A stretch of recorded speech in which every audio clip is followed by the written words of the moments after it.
Muy buenos días. Con motivo de Expoliva, de la nueva edición que tenemos entre el 10 y el 13 de mayo de 2023, en el cual Jaén será epicentro de los 198 países que consumen aceite de oliva, que si siguen los precios conforme están, pues habrá un deterioro de consumo, básicamente, y de los 66 que ya lo producen, incluida España. Hoy tenemos el placer de tener con nosotros a Vicente Pérez García de Prado, que él es el viceconsejero de la Consejería de Agricultura, Pesca, Agua y Desarrollo Rural. Así es. Así es, pues gracias por el matiz. La verdad es que es un lujo tenerte aquí. Evidentemente, la trayectoria profesional que tienes, yo la conozco más o menos porque me la has contado tú. Si quieres tú un poco contar ahora cómo has llegado hasta aquí y demás, tendré la oportunidad de hacerlo. Queremos agradecerte que estés aquí con todos nosotros. La verdad es que, bueno, tu opinión y perspectiva nos ayudará a entender algunas de las cosas, tanto personales como profesionales, y reitero mi agradecimiento por estar en Reflexiones en la Linde, que ya te explicaba antes por qué se llama Reflexiones en la Linde, y bueno, encantado de que formes parte de este grupo de personas del sector y fuera del sector con los que hemos tenido la oportunidad y además el lujo de poder departir durante unos minutos, ¿vale? Muy buenas, ¿cómo estás? Me alegro de ver. Bueno, pues buenos días, Juan. Yo, por supuesto, primero agradecerte que hayas contado conmigo para estos eventos tan importantes y porque para mí tú eres una persona que respeto por tu trayectoria también, por tu conocimiento y por lo que has sido capaz de hacer en el mundo tan complejo como es el mundo del olivar, ¿no?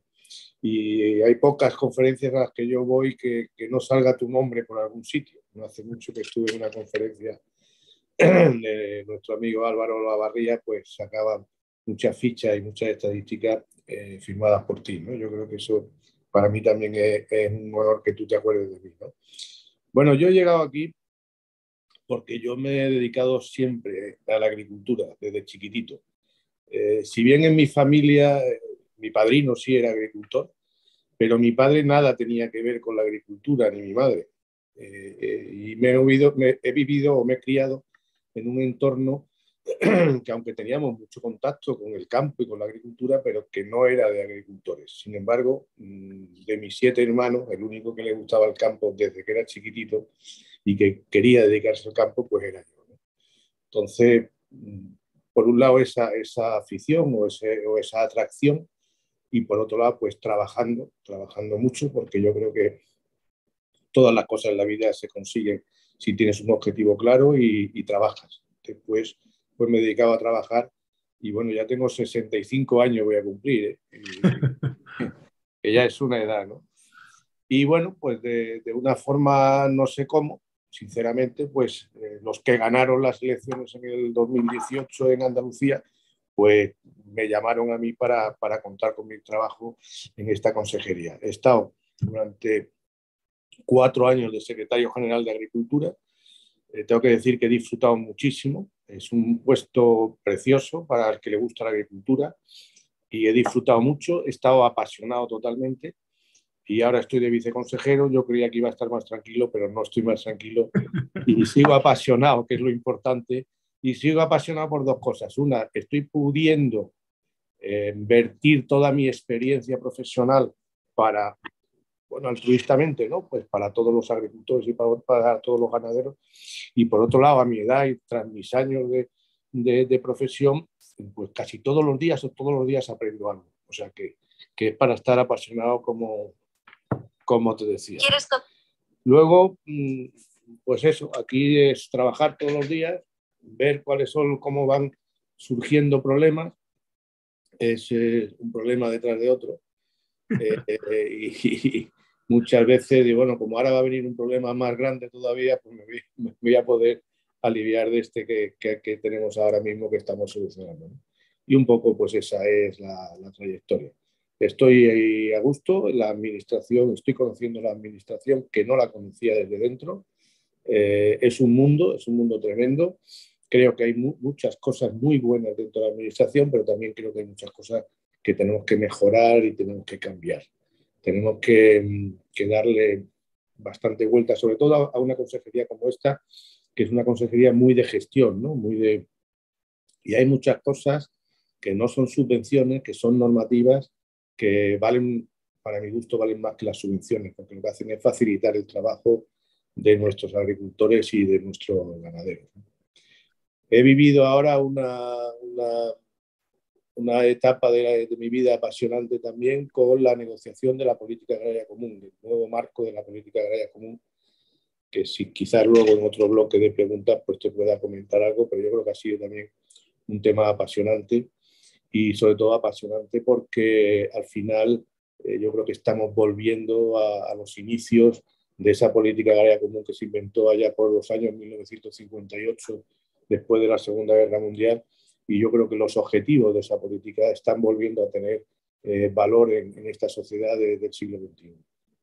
Totalmente de acuerdo. A colación de una cosa que decía un muy buen amigo mío, Manuel Delgado, y con él compartí muchos años, dije, bueno, gracias por las alusiones que me ha hecho, ¿vale? Decía que éxito solo va delante de trabajo en el diccionario. Así es, yo creo que así es. Yo siempre, además, siempre que he conocido desde hace muchos años personas importantes, cuando he tenido la ocasión de conocer gente, incluso hay mucha gente que sin conocerla, pues te tienes más feeling con ellos o menos feeling con ellos. Pues incluso los que no tienes feeling ninguno, cuando he tenido oportunidad de conocerlos y hablar con ellos y tal, detrás hay un trabajador tremendo, siempre, siempre. Estoy completamente de acuerdo. ¿Qué ocurre? Que no son coetáneos. Efectivamente. Digamos que el reconocimiento, no digamos éxito, sino reconocimiento, el reconocimiento no es coetáneo con el trabajo. Pero ¿qué ocurre? Que si no trabaja, en el momento en el que va a llegar el reconocimiento no te va a tocar a ti porque no has trabajado. O sea, así de sencillo. Por lo tanto, a veces te crispas porque dices, bueno, otras 15 horas de trabajo diarias, pero estoy completamente de acuerdo contigo. Sin trabajo es difícil prosperar y trabajando es muy difícil que no se prospere. Es así de mi perspectiva, desde mi perspectiva. Decías que ya tienes 60, bueno, no lo parece, que tienes 65 años, con lo cual, al margen de, supongo que, bueno, pero te sentirás joven, supongo que más proyectos tendrás, no obstante, eso lo hablaremos después. Y tiempo libre, que te quedará poco también, entiendo. Al margen de con la familia, ¿qué te gusta hacer, Vicente? ¿Y dónde te gusta estar cuando tienes algo Pues tiempo? mira, el máximo tiempo libre que puedo dedicárselo bueno, por supuesto a mi familia y al campo. Tenemos una explotación en un pueblo de Huelva, en Gibraleón, Ah, una sí, hombre, claro. explotación mixta, es una explotación con ganadería y con tierra de labor, de secano, muy tradicional.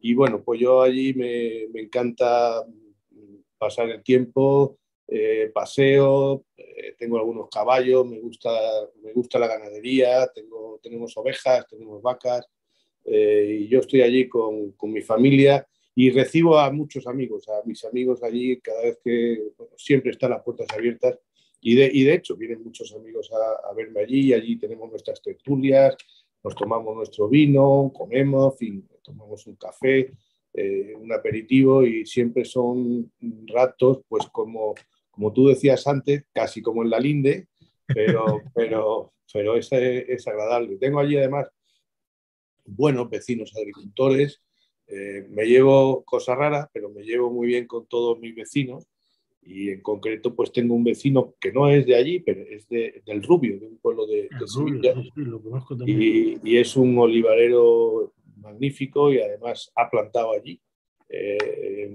bueno, una superficie de, me parece que son 55 hectáreas de olivos intensivos, no súper intensivos, intensivos, y la verdad que ha hecho un olivar en pocos años magnífico, muy bonito, muy bonito. Lo tengo allí, que linda con nosotros, también viene a verme, en fin, y eso es un poco, mi tiempo libre se lo dedico a eso, a la agricultura, al campo y a estar con mi familia.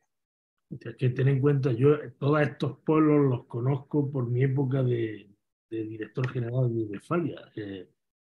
Gibraleón y Beas son las zonas olivareras por excelencia de Huelva. Y realmente, pues en Gibraleón y Beas, todas las máquinas que había entonces, no sé ahora, que tengo una buena relación todavía con los presidentes de las dos cooperativas, eran, eran de Jave, Fali y Separito. La verdad es que entonces toda esta zona, el Rubio también lo conozco, hay, ¿cómo se llama? Otro que hay al lado no me acuerdo ya de los nombres, con los años.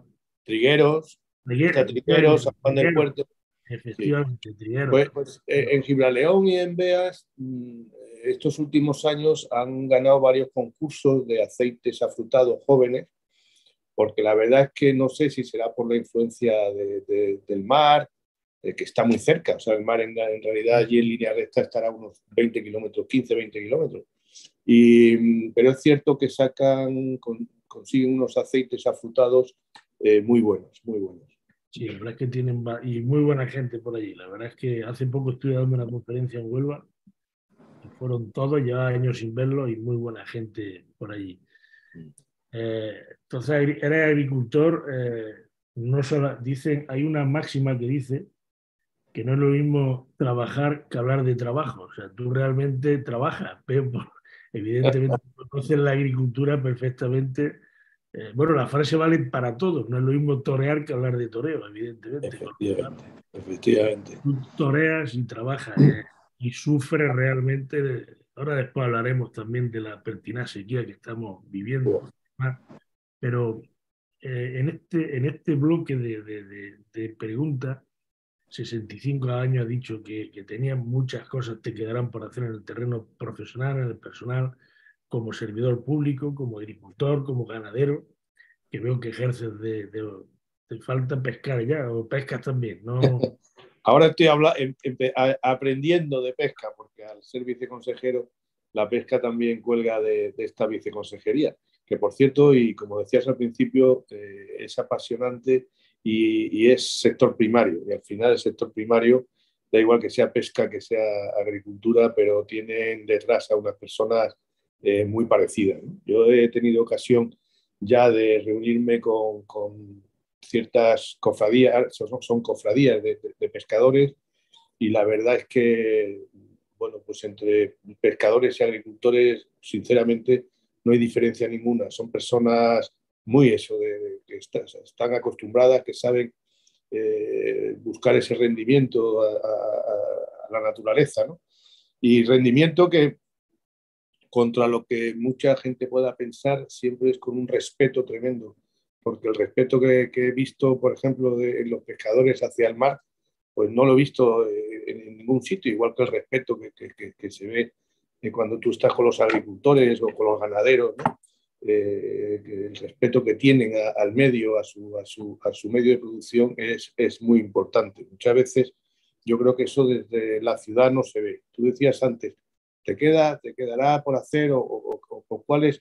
Yo mi objetivo ahora, y quiero que termine siendo ese, es de verdad que la ciudadanía tenga esa sensibilidad que hace falta para conocer la agricultura, para conocer lo que hacen los agricultores, lo que hacen los pescadores, como decía antes, lo que hace el sector primario, porque yo creo que hay un desconocimiento muy grande y una incomprensión muy grande. O sea, que muchas veces estamos en la ciudad y nos creemos pues que no sé, que la leche está en la nevera y los huevos están ahí en un cartón de huevos y detrás de eso ha habido un trabajo, hay una experiencia, una cultura que ha ido pasando de padres a hijos, a nietos, etcétera.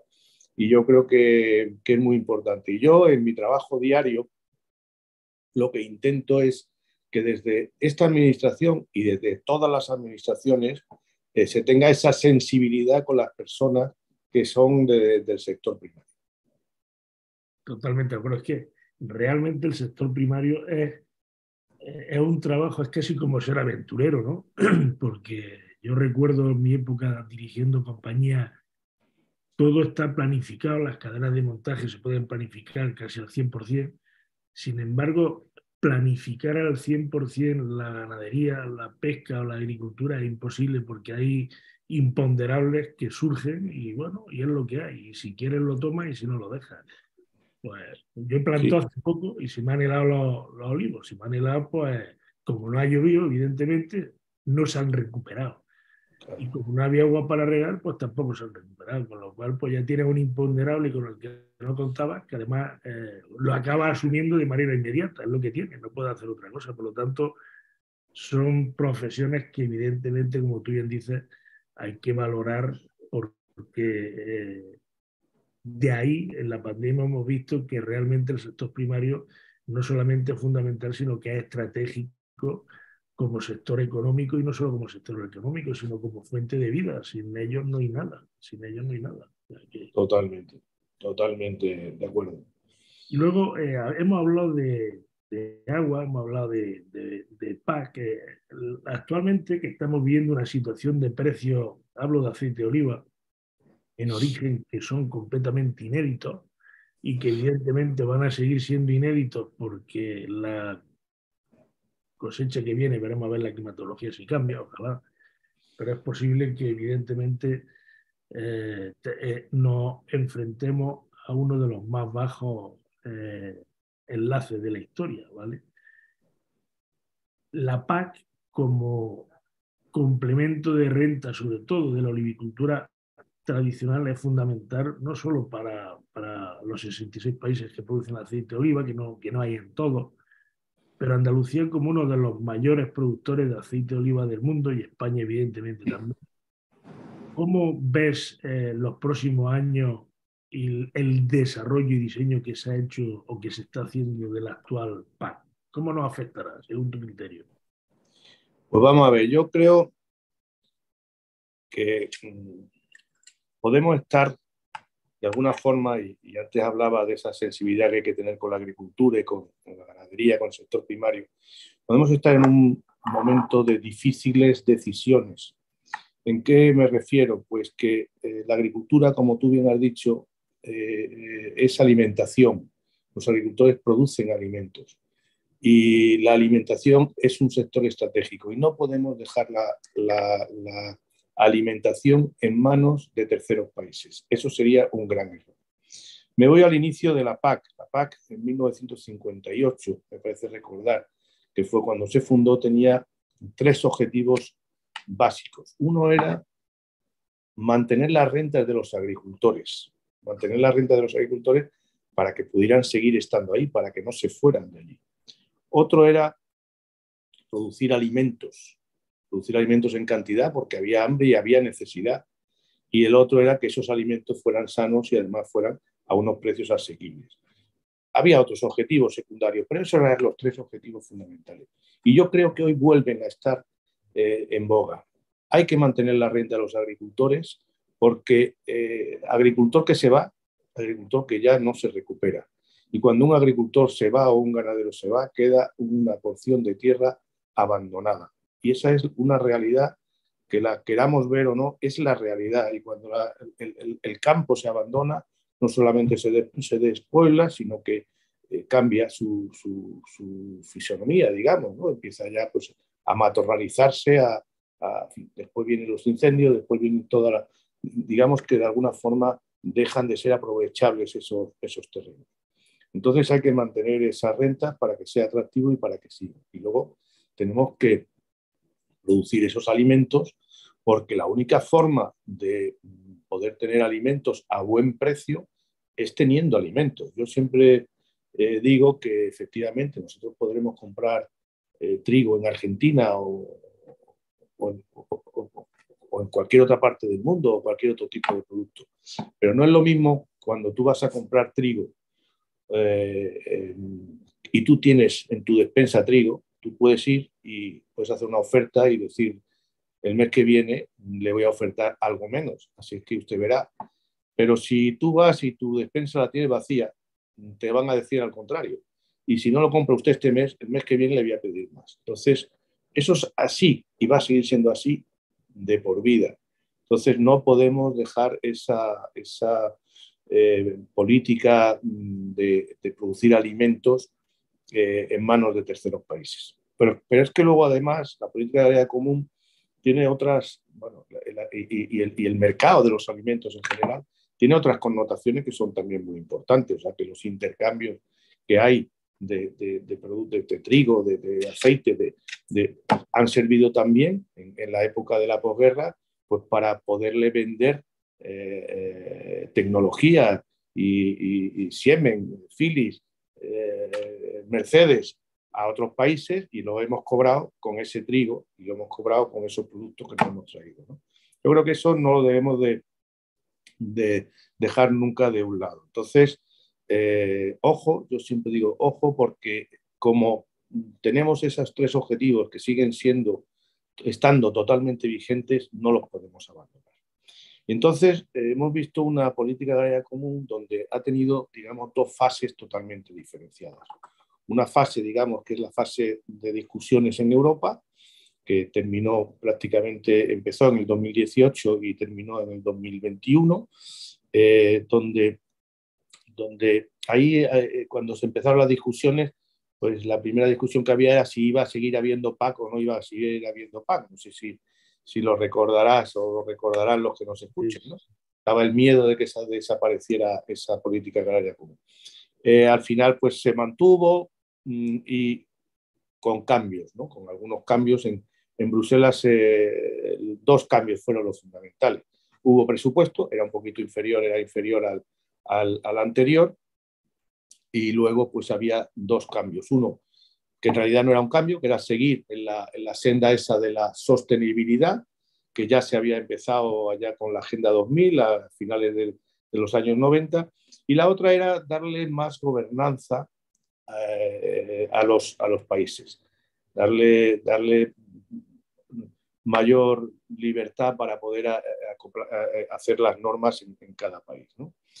En cuanto a la primera parte, lo que es la senda de la sostenibilidad, pues bueno, es lógico, hay que seguir con sostenibilidad, pero lo que tampoco se puede es exagerar o pedir unos condicionantes ya tan importantes que puedan dejar de hacer competitiva la producción, ¿no? De hecho, ahí hubo, en agosto del 2021, me parece recordar, hubo dos informes importantes que no se les dio mucha publicidad. Dos informes, uno era de un consulting americano y otro era de Europa, donde advertían de que iba a disminuir la competitividad de las explotaciones europeas y también de que se iban a incrementar el precio de los alimentos como está ocurriendo, ¿no?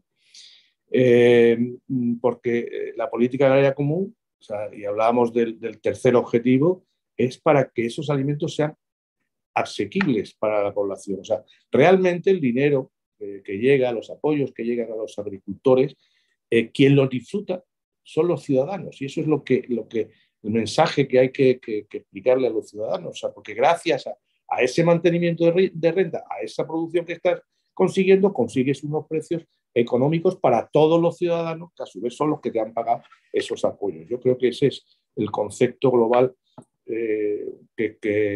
bueno, es el concepto global que yo tengo y creo que es el más idóneo, ¿no? Luego vino la negociación en España. La negociación en España ha sido muy compleja y muy complicada porque bueno, el propio ministro de Agricultura, cuando vino a Andalucía al principio, pues dijo que le iba a dar una vuelta a la política agraria común de 180 grados. La verdad es que es un tema que no entendíamos, porque aquí estamos haciendo algo mal para tenerle que dar a esto una vuelta de 180 grados. Nadie supo explicarnos qué se estaba haciendo mal o qué es lo que estaba ocurriendo, ¿no? Bueno, después cuando veamos los resultados, sí se entiende todo, ¿no? Yo creo que aquí había un objetivo. O sea, Andalucía es la región más importante, agrícolamente hablando, de Europa. Tiene apoyos económicos de la PAC, incluso superiores que algunos países. Y bueno, pues de alguna forma se habían fijado en nosotros, yo creo que para ver cómo nos restaban parte de esos apoyos. Yo lo tengo clarísimo. Entonces, primero empezamos con unas discusiones de la definición de agricultor activo, que entonces se le decía agricultor genuino. Yo peleé mucho porque le quitaran ese nombre, porque eso de genuino, de agricultor genuino, ¿qué significa? ¿Qué tienes que ir con una gorra y una chaqueta de pana? ¿O qué quiere decir? Al final quedó agricultor activo. A mí me gusta más la palabra de actividad agraria, porque... Y entonces las primeras definiciones que se hicieron, y yo tengo recortes de periódicos, con la foto del ministro y algunos consejeros de otras comunidades autónomas, las primeras definiciones que se hicieron de agricultor activo desaparecían más del 50% de los agricultores de España y, por supuesto, de Andalucía. No te puedes hacer una idea en una cosa tan, yo creo que tan simple, los debates y las discusiones que hemos tenido que tener para que eso no fuera así. Mucho más desde Andalucía, donde nuestra agricultura es una agricultura de agricultores pluriactivos. Nuestros agricultores, la mayoría de nuestros agricultores, que son pequeños agricultores, tienen la agricultura y luego tienen otras fuentes de ingresos, tienen otras profesiones, o bien es un señor que está jubilado y además es agricultor, o bien es un señor que es fontanero y además es agricultor, o bien un señor que es ingeniero y además es agricultor.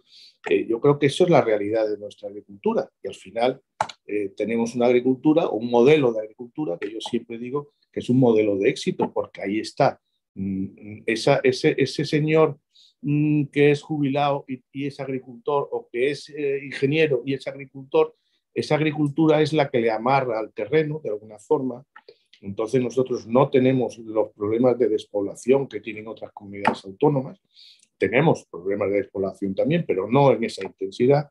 Pero luego es que además hemos sido capaces pues, de llegar a 14.000 millones de euros de exportaciones de productos agroalimentarios. O sea que ese modelo agrícola de Andalucía, que yo digo modelo de éxito, yo creo que tengo la obligación de defenderlo, o tenemos todos la obligación de defenderlo, y como decía también antes, aquí no sobra ningún agricultor ni ningún ganadero, tenga las dedicaciones que tenga a otros asuntos, ¿no? Entonces, ahí tuvimos muchos debates hasta que conseguimos, pues por un lado, que los de menos de 5.000 euros de ayuda, pues no, o sea, se les considera agricultores activos. En fin, ahí conseguimos que al final se van a quedar muy pocos agricultores fuera del sistema. Pero van a quedar algunos que yo creo que son importantes. O sea, yo que siempre por eso digo actividad agraria. Nosotros defendimos siempre que el que pudiera demostrar que hacía una actividad agraria, pues porque hace un riesgo, asume un riesgo empresarial, porque realmente es fácil, no creo que sea, o está inscrito en agricultura integrada o en agricultura ecológica o tal, pues que se considerara agricultor, porque como decía antes, aquí no sobra absolutamente ningún agricultor. Luego tuvimos los debates de los derechos sí, derechos no, las regiones. Al final, yo tengo la sensación de que siempre se ha querido hacer desde el gobierno de España una tasa plana que a Andalucía le hubiera perjudicaba una barbaridad. O sea, hacer una tasa plana sería que Andalucía perdiera del entorno de 500 millones de euros anuales. 500 millones que dejarían de entrar en las zonas rurales. Entonces, ahí hemos también explicado muchísimo, debatido muchísimo, hemos puesto muchos informes encima de la mesa. Bueno, al final hemos conseguido que en vez de 50 regiones como había, pues sean 19 y de alguna manera, aunque ahí hay también algunos trasvases de renta importantes, pero bueno, de alguna manera se puede admitir, ¿no? Digamos que se puede admitir. Tengo que decir que, claro, si Andalucía, la estructura de Andalucía, como decía antes, hay más explotaciones pequeñas que en otros sitios, y como los fondos, los apoyos que tiene la agricultura del primer pilar, lo que es la parte del mantenimiento de la renta, son básicamente, vienen básicamente de los llamados pagos compensatorios que había en el inicio de la PAC. O sea, en el inicio de la PAC el mantenimiento de la renta, se le daba al agricultor un tanto por kilo que producía. Entonces, ¿por qué en Andalucía, digamos, se cobraba por derecho, digamos, más? Pues porque eran explotaciones más pequeñas, pero más competitivas y más productivas. Por eso vuelvo a nuestro modelo de agricultura de éxito. Entonces, bueno, pues el tema más o menos de las regiones y de los derechos se salvó. Quedaron ahí fuera los derechos, los llamados derechos especiales, que eran los derechos de cierto tipo de ganaderos, que yo creo que ahí se ha cometido una injusticia tremenda y ya veremos, porque eso se debe de arreglar, porque la ganadería es un sector muy importante también para nosotros. Pero luego viene el tema de los ecoesquemas, o sea, de lo que es esa sostenibilidad que tenemos claro que hay que seguir con ella, ¿no? Pero se ha aprovechado los ecoesquemas para hacer tasas planas. Se ha aprovechado y se han hecho, pues me parece que son 7 tipos de tierra. Hay un solo tipo de regadío para toda España. Hay 2 tipos de secano. Los cultivos permanentes, solamente el olivar se distingue por las hay 3 tipos, dependiendo exclusivamente de las pendientes. Y luego hay 2 tipos de pastos húmedos y pastos secos. Y ahí sí se están haciendo 7 tasas planas, y ahí es donde hay un trasvase de dinero de apoyos de unas zonas a otras y de unos agricultores a otros. Y en concreto, pues seguramente lo que más va a sufrir este trasvase, pues precisamente va a ser, desgraciadamente, el olivar en Andalucía. Y va a ser el olivar porque también el olivar es el cultivo, nuestro principal cultivo, y es, pues lógicamente, donde más apoyos reciben, ¿no? Y bueno, la verdad es que esto es un tema que a nosotros nos preocupa mucho, porque ahora mismo los ecoesquemas, pues se utiliza un 23% de la bolsa de apoyos del primer pilar van a los ecoesquemas. Pero bueno, mañana pueden poner un 50 o un 40 o un 30. Y ahí hay unas pérdidas tremendas. Pero además, lo peor es que se ha hecho esta definición de estos 7 tipos de terreno, se han hecho de espaldas a la realidad científica, medafológica, climática, en todos los sentidos. Nosotros hemos encargado recientemente un estudio a la Universidad de Córdoba, y bueno, pues efectivamente ese estudio pues nos demuestra y nos dice claramente que por qué se han tomado 650 milímetros, por ejemplo, de pluviometría en vez de 300 o en vez de 250, y por qué se han cogido los 10 últimos años cuando normalmente se cogen, me parece que son los 30 últimos años, ¿no? Y por qué no se ha tenido en cuenta el tipo de suelo, en fin, muchas cosas, y evidentemente todo eso no se ha hecho, pues porque aquí lo que se pretendía hacer es lo que han hecho. O sea, yo puedo decir que, por ejemplo, en concreto, en la provincia de Jaén, según los números nuestros, la provincia de Jaén va a perder 53 millones de euros todos los años. Todos los años. Las zonas rurales van a perder 53 millones de euros. Lo tengo por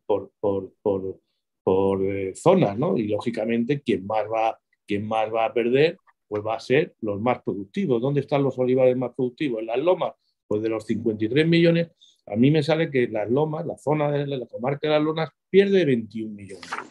Yo creo que esto es una barbaridad, esto es un error que tenemos que subsanar como sea, porque, bueno, si estamos hablando, y vuelvo al principio, de política alimentaria, pues lo que no podemos es castigar a las zonas que más producen, porque la consecuencia además será esa subida de alimentos también, ¿eh?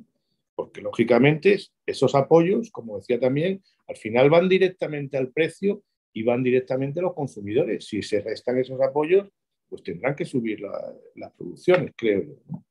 Entonces, de todas formas, hemos sido capaces de presentar unas alegaciones que se puede hacer ahora al PEPAC, al Plan de la PAC, unas alegaciones que casualmente llevamos presentando, bueno, toda la documentación y todos los informes que hemos presentado los hemos hecho de la mano de las 3 organizaciones agrarias, de la COAC, de UPA, de ASAJA y también de cooperativas. Hombre, no creo que todos estemos equivocados, ¿no?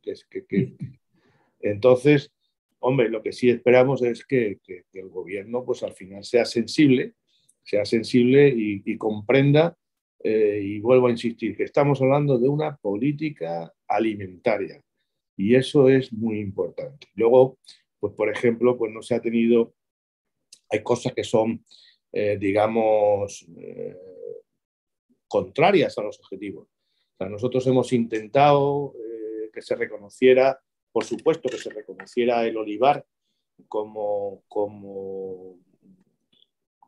cultivo que cumple con los ecoesquemas per se, porque realmente el olivar es un bosque, es un bosque mediterráneo. Hemos insistido en que se reconociera también como un ecoesquema la agricultura integrada, que entendemos que es un sistema que es muy respetuoso con el medio ambiente y que va a formar y forma parte del futuro de la agricultura que necesitamos, y no se ha tenido en cuenta.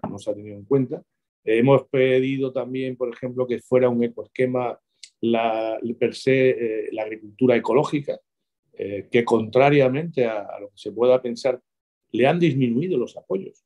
Le han disminuido los apoyos a la agricultura ecológica. Cuando estamos hablando de que nos quieren exigir desde Europa que tengamos un 25% de agricultura ecológica para el año 2030, me parece que es, pues se ha disminuido los apoyos. Eso lo digo yo en Bruselas, lo digo en Madrid, me dicen muchas veces que no y yo lo explico y realmente nos han bajado los apoyos. Entonces, todas estas discusiones son las que, y todos estos debates son los que hemos tenido. Yo creo, de todas formas, en el modelo de Andalucía. Andalucía tiene unas magníficas tierras, tiene un magnífico clima a pesar de las sequías y de esta pertinaz sequía que estamos en estos momentos sufriendo. Y luego, sobre todo, tiene unos magníficos profesionales, un conocimiento de la agricultura que yo creo que es muy importante. Y eso lo tenemos que hacer ver en España y tenemos que defender ese modelo. O yo por lo menos estoy defendiendo ese modelo y siempre le pido a todas, porque ahí no debería de haber color político, ahí no debería de haber color político. Y de hecho, como decía antes, las OPAs y cooperativas y nosotros estamos defendiendo una serie de temas comunes que son estos que te he comentado, ¿no? Decías que estoy de acuerdo en lo más importante de una actividad agrícola es la sostenibilidad, pero la gente confunde la sostenibilidad. O sea, la primera sostenibilidad que debe de producir una explotación agrícola es que sea capaz de ser productiva, competitiva, eh, alimentar a su dueño y alimentar a todos aquellos que dependen del dueño, o sea, los agricultores y los empleados. Y aparte que nos alimente, evidentemente. Y a partir de ahí, pues evidentemente ya que sea condescendiente con el resto de especies que hay a nivel mundial, por supuesto. Pero la primera especie es la humana, ¿no? Y luego otra cosa importante, la dependencia alimentaria hay que erradicarla. No puede haber dependencia alimentaria de terceros. Estoy completamente de acuerdo en ese ámbito.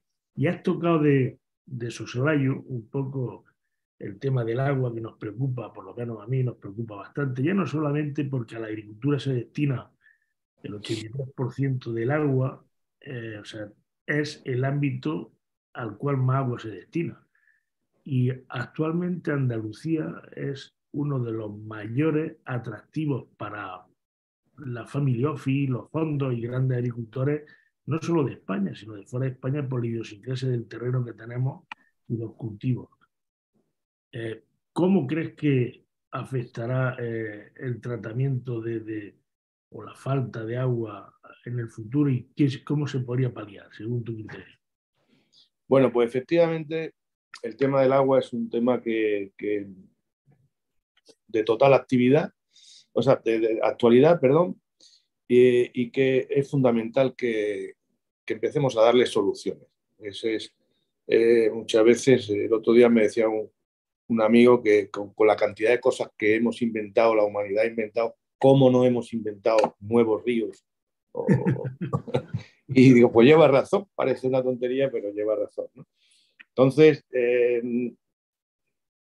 dos cosas. Primero, efectivamente, la agricultura es la gran consumidora de agua, pero yo siempre digo detrás que ese agua que gastan los agricultores es para producir alimentos para que comamos. Porque es que muchas veces escucho, es que los agricultores consumen mucha agua y parece como que la están tirando o se la están echando por lo alto, no sé, no, bueno, sí, consumen agua para producir alimentos, para comer todos los días todo el mundo, ¿eh? Yo creo que eso es una premisa importante. Sequía, no tiene nada que ver. Sequía, pues estamos en una sequía tremenda, estamos en una zona además seca. Yo por mi edad, pues es la tercera sequía importante que estoy viviendo y es durísimo, es durísimo.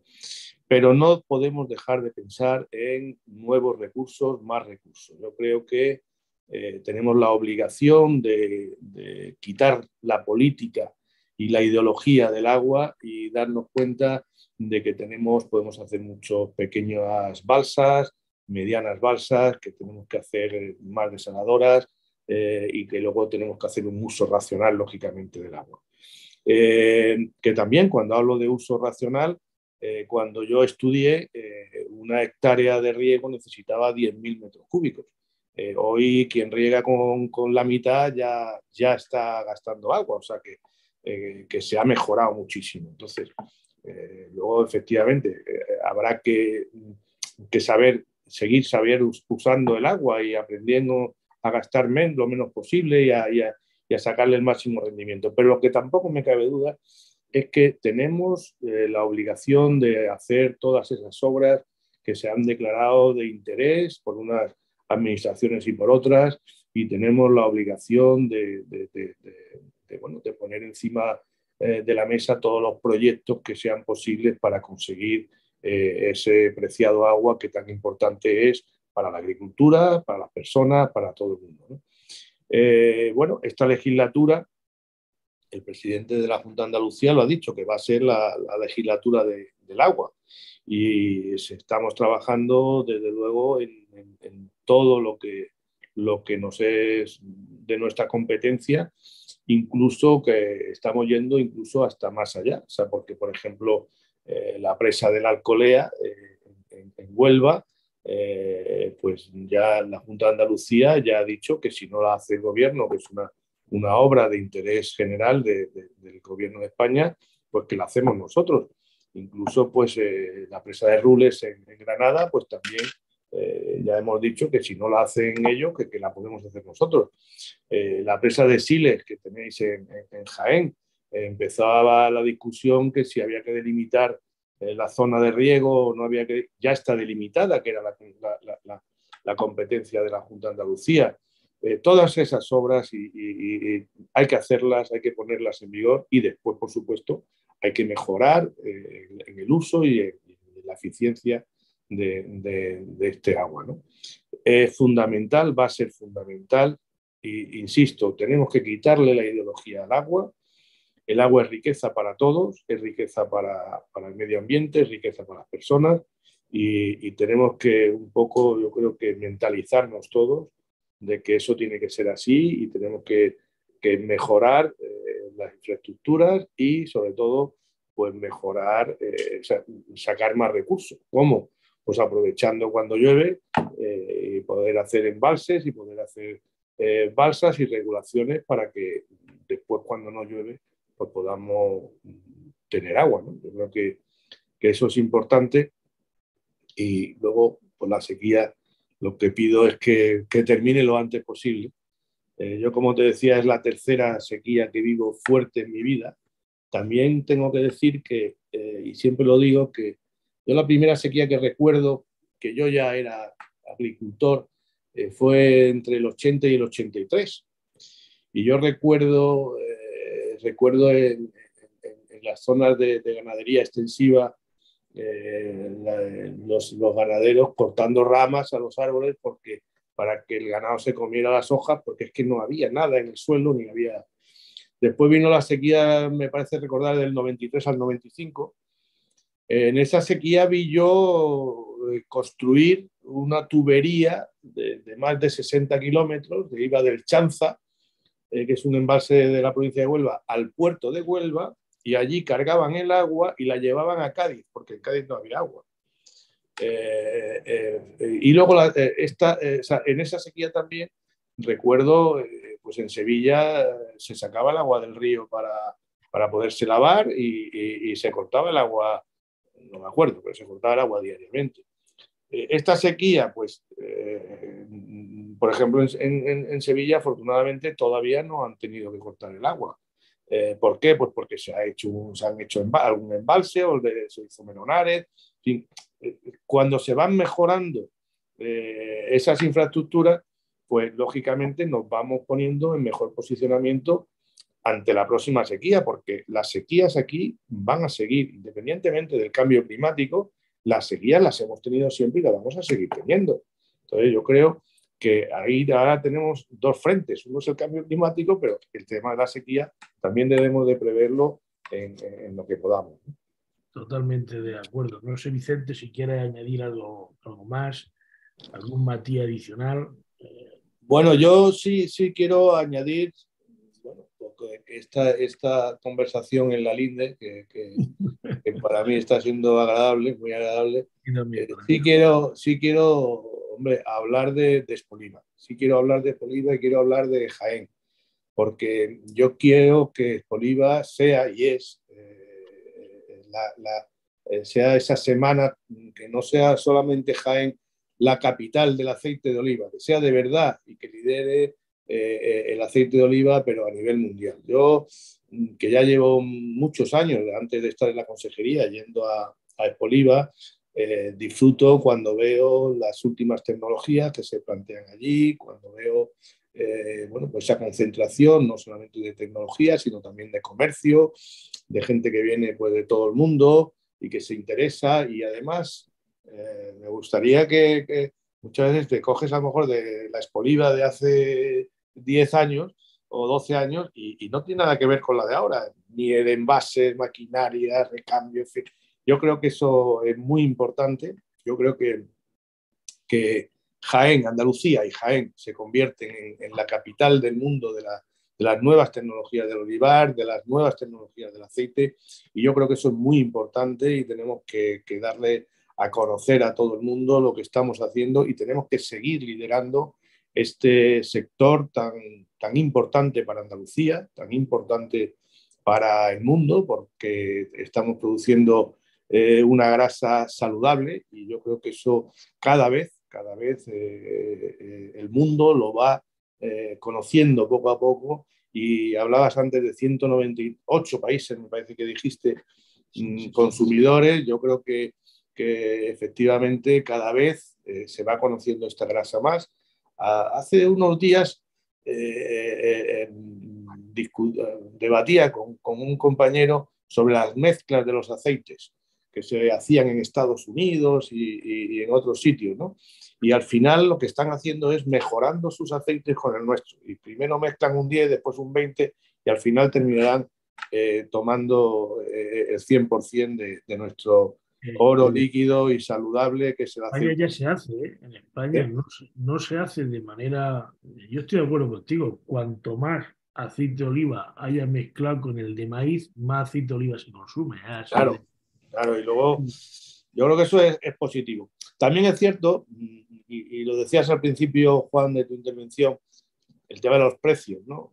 Es verdad que ahora mismo, pues claro, al tener la escasez que realmente tenemos, pues los precios lógicamente suben. Pero bueno, yo creo que también el que se sitúe el aceite de oliva o el que se valore el aceite de oliva con esa diferenciación también de precio con respecto a otro tipo de aceites, tampoco es malo. Yo creo que lo importante de verdad es al final que los consumidores conozcan sus bondades y que conozcan lo que hay detrás de un olivo, porque es que está ese bosque mediterráneo que hablábamos antes, están esos agricultores que están en el terreno, en fin, yo creo que es una cosa mucho más importante y los consumidores estarán dispuestos, cuando lo conozcan, estarán dispuestos a pagarlo. Por eso, desearos de verdad, Juan, una Expoliva magnífica. Yo, por supuesto, visitaré. Espero verte cuando vaya. No sé todavía exactamente el día que iré, pero iré y disfrutaré de este importante evento del aceite de oliva y del olivar para todo el mundo. Perfecto, pues un placer haber estado compartiendo contigo en estas reflexiones en la Linde. Y bueno, pues nos vemos, nos instamos a vernos en Expoliva y seguramente pues echamos otro ratico de charla, ¿vale? Perfecto. Pues nada, un fuerte Un abrazo. abrazo. Que vaya muy bien, Gracias. ¿vale? Gracias. A ti, a ti.